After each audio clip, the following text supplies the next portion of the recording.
শুধু যে সেই প্রোমো কোড দিয়ে অনেক্সবেট অ্যাকাউন্ট খুললে লাভ হবে তা নয়, প্রতিদিন ফ্রি বাজি ধরতে দরকার অফিসিয়াল প্রোমো কোড। আমাদের স্ক্রিনে দেওয়া প্রোমো কোড দিয়ে একটি অ্যাকাউন্ট খুললে পাবেন প্রতিদিন ফ্রি বাজি ধরার সুযোগ। তো চলুন দেখিয়ে দিচ্ছি কিভাবে একটি সম্পূর্ণ ভেরিফাইড অনেক্সবেট অ্যাকাউন্ট খুলবেন। অনেক্সবেট অ্যাপ একটি অনলাইন বেটিং অ্যাপ, যার মাধ্যমে আপনি বিভিন্ন ধরনের স্পোর্টসে বেটিং করতে পারবেন। আরও আছে গেমস খেলে টাকা আয় করার সুযোগ। যাদের ফোনে অনেক্সবেট অ্যাপটি নেই তারা যে কোনো ব্রাউজারে গিয়ে অ্যাপটি ডাউনলোড করে নেবেন। এখানে স্ক্রিনে দেখতে পাচ্ছেন লগ ইন এবং রেজিস্ট্রেশন নামে দুটি অপশন রয়েছে।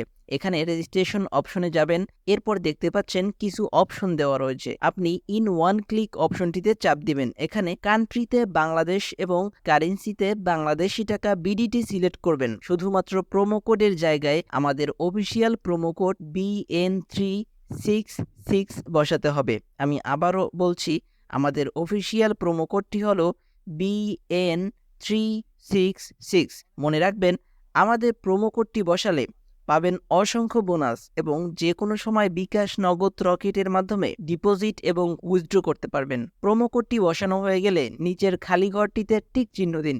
এরপর রেজিস্টার বাটনে ক্লিক করুন। রোবট ভেরিফিকেশন চাইলে তা সফলভাবে সম্পূর্ণ করবেন। দেখুন, আপনাকে একটি আইডি আর পাসওয়ার্ড দেওয়া হয়েছে। এই আইডি আর পাসওয়ার্ড অবশ্যই স্ক্রিনশট নেবেন বা কপি করে রাখবেন।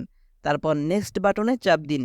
দেখুন, অ্যাকাউন্ট খোলা হয়ে গেছে। এখন অ্যাকাউন্ট ভেরিফাই করার পদ্ধতি দেখাচ্ছি। এজন্য নিচের মেনু বাটনে চাপ দিয়ে উপরে পার্সোনাল প্রোফাইলে চাপ দিন। এরপর এরকমের একটি পেজ আসবে। এখন ফোন নাম্বার লিংক অপশনে চাপ দিয়ে আপনার ফোন নাম্বারটি বসাবেন। এরপর নেক্সট বাটনে ক্লিক করলে আপনার ফোন নাম্বার একটি ওটিপি কোড যাবে, সেই কোডটি এখানে বসাতে হবে। এরপর নিচের কনফার্ম বাটনে ক্লিক করতে হবে। নাম্বার ভেরিফাই হয়ে গেলে ব্যাকে চলে আসবেন। এখন এন্টার ডিটেলস অপশনে চাপ দিবেন। এখানে সমস্ত তথ্য জাতীয় পরিচয়পত্রের সাথে মিল রেখে পূরণ করতে হবে। এখানে আপনার নামের প্রথম অংশ লিখবেন, তারপর শেষ অংশ লিখবেন, এরপর জন্ম সাল, মাস এবং জন্ম তারিখ লিখবেন। প্লেস অফ বার্থ মানে জন্মস্থান লিখবেন। এরপর রেজিয়ন সিলেক্ট করে বাংলাদেশ সিলেক্ট করবেন। এরপর সিটিতে ঢাকা এবং রেসিডেন্সে আপনার জেলাটি লিখবেন। ডকুমেন্ট টাইপ সিলেক্ট করে ন্যাশনাল আইডি সিলেক্ট করবেন এবং সিরিজের ঘরে 1 লিখবেন। ডকুমেন্টের ঘরে আপনার এনআইডি নম্বর লিখবেন। এরপর ডেট অফ ইস্যু এর ঘরে এনআইডি এর উল্টো পাশে দেওয়া ইস্যু ডেট বসিয়ে দেবেন। ইস্যুড বাই এর ঘরে বাংলাদেশ গভর্নমেন্ট লিখবেন। সবকিছু ঠিক থাকলে পাশে থাকা আইকনে ক্লিক করবেন। এর মাধ্যমে অ্যাকাউন্টটি ভেরিফাই হয়ে যাবে। এখন দেখব কিভাবে অ্যাকাউন্টে টাকা ডিপোজিট করা যাবে। ডিপোজিট করার জন্য ব্যাকে চলে আসুন। উপরে ডিপোজিট বাটন দেখা যাচ্ছে, সেখানে ক্লিক করুন। আপনারা দেখতে পাবেন এখানে টাকা ডিপোজিট করার অনেকগুলো অপশন রয়েছে। তো আমি আপনাদের দেখিয়ে দিচ্ছি কিভাবে এই পেমেন্ট মেথডের মাধ্যমে ডিপোজিট করবেন। আমি একটি অপশনের উপর ক্লিক করলাম। এখন এরকম একটি পেজ দেখতে পাবেন। এখানে আপনার ইচ্ছে মতো টাকা ডিপোজিট করতে পারবেন। এখন কোন নাম্বারে টাকা পাঠাবেন সেটা ভাবছেন? উপরে দেওয়া আছে নগদ ওয়ালেট নম্বর। এখান থেকে নম্বরটি কপি করে নেবেন।